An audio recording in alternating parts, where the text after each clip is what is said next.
Good morning student. आषाढ़ का एक दिन अंक एक नाटक मैं पढ़ा चुका हूँ, जिसमें आषाढ़ के एक दिन की नायिका मल्लिका कालिदास को उज्जैनी जाने के लिए राजी कर लेती है और उनसे कहती है कि जो उज्जैन के सम्राट के द्वारा उनको सम्मान दिया जा रहा है, उसे इस अवसर को उन्हें ठुकराना नहीं चाहिए। कालिदास उज्जैन जाने के लिए तैयार हो जाते हैं। अंक 2 में कुछ वर्षों बाद की घटना है, जहां कमरा तो वही है पर उसकी स्थिति पहले से खराब है। लिपाई जगह जगह से उखड़ रही है, वह चित्र भी धुंधले पड़ गए हैं। एक टूटे मोढ़े पर एक ग्रंथ रखा है तथा चूल्हे के पास रस्सी पर फटे पुराने वस्त्र सूखने के लिए फैलाए गए हैं। मल्लिका चौकी पर बैठी औषध पीस रही है। अंबिका तख्त पर लेटी है। निक्षेप प्रवेश करता है। वह अंबिका के स्वास्थ्य की जानकारी लेता है। अंबिका को 2 वर्ष से बुखार है, वह दवा भी ठीक से नहीं लेती। मल्लिका भी कमजोर हो गई है। इस सबके लिए निक्षेप स्वयं को दोषी मानता है। उसका विचार है कि उसके अनुरोध पर ही मल्लिका ने कालिदास को उज्जैन जाने के लिए बाध्य किया था, लेकिन मल्लिका कहती है उसे प्रसन्नता है कि वहां रहकर कवि कालिदास ने कई नई काव्यों की रचना की। निक्षेप बताता है कि उन्होंने कई नाटक भी लिखे तथा वह संकोच पूर्वक यह भी बताता है कि कालिदास का गुप्त वंश की राजकुमारी से विवाह हो गया है, जबकि यहाँ रहकर वह कभी विवाह न करने की बात कहते थे। मल्लिका कहती है कि यदि वह कालिदास को उज्जैनी जाने के लिए प्रेरित न करती तो वह उनकी प्रगति में बाधा बन सकती थी। मल्लिका माँ को दवा देती है। निक्षेप मल्लिका को बताता है कि लगता है आज फिर से कुछ लोग बाहर से आए हैं, शायद वे राज्य के कर्मचारी हैं। मल्लिका कहती है कि माँ के कथनानुसार जब भी वे आकृतियाँ दिखाई देती हैं, कोई न कोई अनिष्ट होता है, कभी युद्ध कभी महामारी, पर पिछली बार ऐसा नहीं हुआ और जो हुआ वह अच्छा ही हुआ। निक्षेप टापू का स्वर सुनकर झरोखे के पास जाता है, फिर मल्लिका से कहता है कि उसने अभी एक आकृति को घोड़े पर जाते देखा है। उसे विश्वास है कि वह कालिदास है। वह पर्वत शिखर की ओर गए हैं। राजसी वेशभूषा में कोई और उन्हें न पहचान पाए, पर निक्षेप की आंखें धोखा नहीं खा सकती। वह उन्हें देखने की बात कहकर निकल जाता है। मल्लिका यंत्रवत झरोखे के पास जाती है। द्वार से 2 नागरी स्त्रियां रंगिणी और संगिनी का प्रवेश होता है। वह बताती हैं कि वे दोनों ग्राम प्रदेश में घूमती हुई वहां आ गई हैं। वे वहां के घर और लोगों की जीवन शैली को देखने आई हैं। रंगिणी नाट्य केंद्र में नृत्य का अभ्यास करती है, वह नाटक लिखती है तथा संगिनी उस केंद्र में मृदंग व वीणा वादन सीखती है तथा गीत लिखती है। संगिनी मल्लिका का परिचय पूछती है। मेरा परिचय कुछ भी नहीं है कहकर मल्लिका उन्हें आसन पर बैठने को कहती है, पर वे कहती हैं कि वे दोनों बैठने नहीं, वहां का अध्ययन करने आई हैं। वे प्रकोष्ठ में एक एक वस्तु का निरीक्षण करती हैं तथा वहां के लोगों के जीवन के बारे में विशेष जानकारी चाहती हैं। वह कहती है जिस प्रदेश ने कालिदास जैसी प्रतिभा को जन्म दिया है, वहां का प्रत्येक वस्तु असाधारण होनी चाहिए। वे बताती हैं कि वे दोनों कवि कालिदास के जीवन की पृष्ठभूमि का अध्ययन कर रही हैं। कवि ने कुमार संभव में लिखा है कि जहां रत्न और औषधियां प्रकाश देती हैं, वे प्रकाश देने वाली औषधियां कौन सी हैं? मल्लिका उन्हें समझाती है कि औषधियां प्रकाश नहीं देती। संगिनी कहती है तो क्या कालिदास ने असत्य लिखा है? मल्लिका के उत्तर से असंतुष्ट होकर दोनों चली जाती हैं।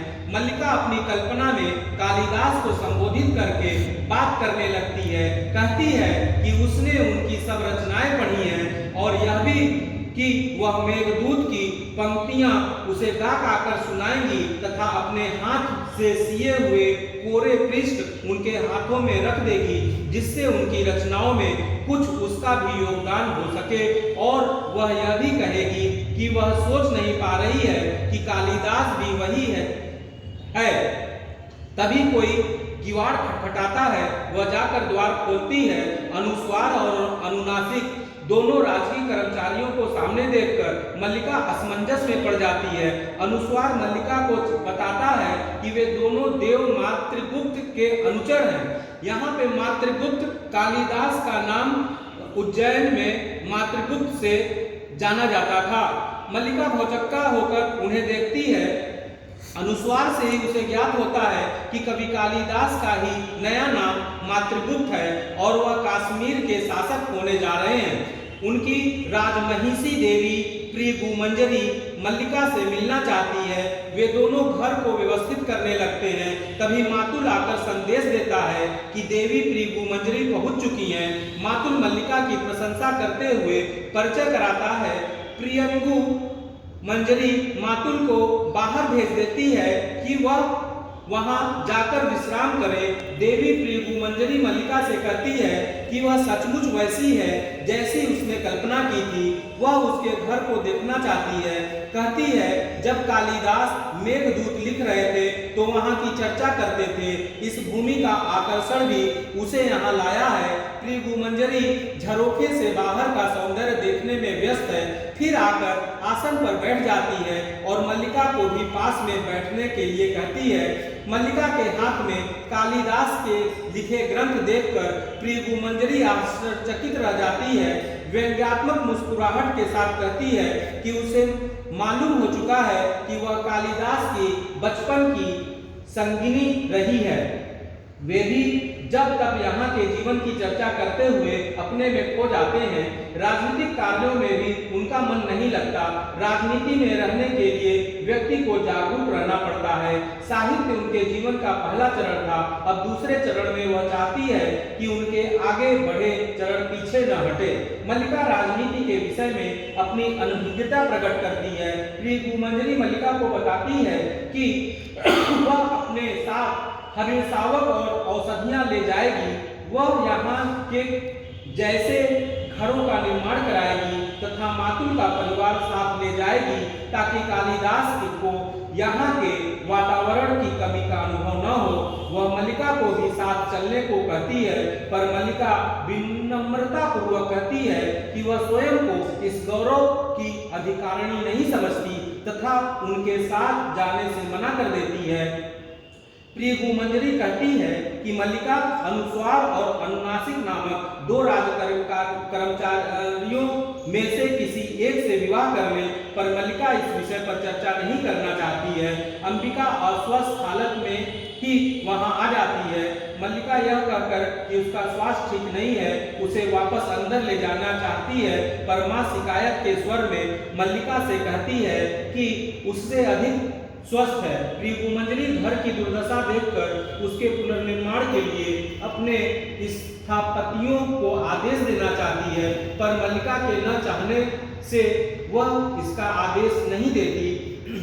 अंबिका चाहती है कि प्रिय गुमंजरी उनकी सहायता करे, घर का परिसंस्कार करे। वह मल्लिका को समझाती है कि आज कालिदास शासक है, उसके पास संपत्ति है, पर मल्लिका के जिद के सामने विवश हो जाती है। तभी विलोम प्रवेश करता है और अंबिका से कहता है कि सारा गांव उनके सौभाग्य पर ईर्ष्या कर रहा है। अंबिका कहती है वह स्वयं ग्रामवासियों को अपने सौभाग्य के बारे में बताएगी। विलोम कहता है कि आज ग्रामवासियों के पास उसकी बात सुनने का अवकाश नहीं है। वे बाहरी अतिथियों के लिए यहाँ के पत्थर आदि सामग्री जुटाने में व्यस्त हैं। राजवधु के विशेष आदेश पर हरिसावक भी एकत्रित किए जा रहे हैं। राज परिवार के साथ उज्जैनी के कलाकार भी यहाँ की हर वस्तु की अनुकृतियां बना रहे हैं। वे यहाँ की हर वस्तु को विचित्र रूप से देख रहे हैं और वहाँ के लोगों को यह सब दिखाना चाहते हैं। इसी बीच अंबिका बोलते बोलते हाँफने लगती है। तब मल्लिका माँ को विश्राम करने को कहती है। विलोम बताता है कि वह कल के उत्सव की सूचना देने आया था और कहता है आश्चर्य है कि कालिदास ने यहाँ आना उचित नहीं समझा। मल्लिका विलोम से कहती है कि वह इस समय ऐसी बातें न करे जिससे माँ को दुख हो। विलोम बताता है कि अंबिका के दुख का कारण वह जानता है। अंबिका बहुत सी बातों को मन में छिपा लेती है, पर वह स्पष्ट कर देता है। वह बाहर देखकर बताता है कि पर्वत शिखर से एक अश्वारोही आ रहा है, उससे उसकी पुरानी मित्रता है, वह उससे मिलकर उसकी कुशल क्षेम पूछेगा। मल्लिका उसे वहां से जाने को कहती है, पर वह अपने स्थान से नहीं हिलता। घोड़ों के टापों का स्वर पास आता सुनकर मल्लिका अनुरोध करती है कि विलोम चला जाए, तभी टापों का स्वर दूर जाने लगता है। मल्लिका स्तब्ध हो जाती है। विलोम व्यंग्यात्मक स्वर में कहता है कि वह जा रहा है। अंबिका कहती है वह जानती थी कि वह नहीं आएगा, अतः उसके न आने पर उसे आश्चर्य नहीं हो रहा है। मल्लिका की आंखों से हताशा झलक रही है। वह विलोम से वहां से चले जाने को कहती है। विलोम के जाते ही मल्लिका अपने को संभाल नहीं पाती, भीतर चली जाती है। अंबिका आवेश और हताशा के बाद करुण स्वर में मल्लिका को आवाज देती है, जिसे सुनकर मल्लिका रुक जाती है। अंबिका बेटी को बाहों में ले लेती है। मल्लिका उसके वक्ष में मुंह छिपाकर रोने लगती है। माँ कहती है कि वह उस व्यक्ति के लिए न रोए जिसने, पर मल्लिका उसके विषय में कुछ सुनना नहीं चाहती। मल्लिका सिसकती रहती है। अंबिका उसे सहारे से वहीं बिठा देती है।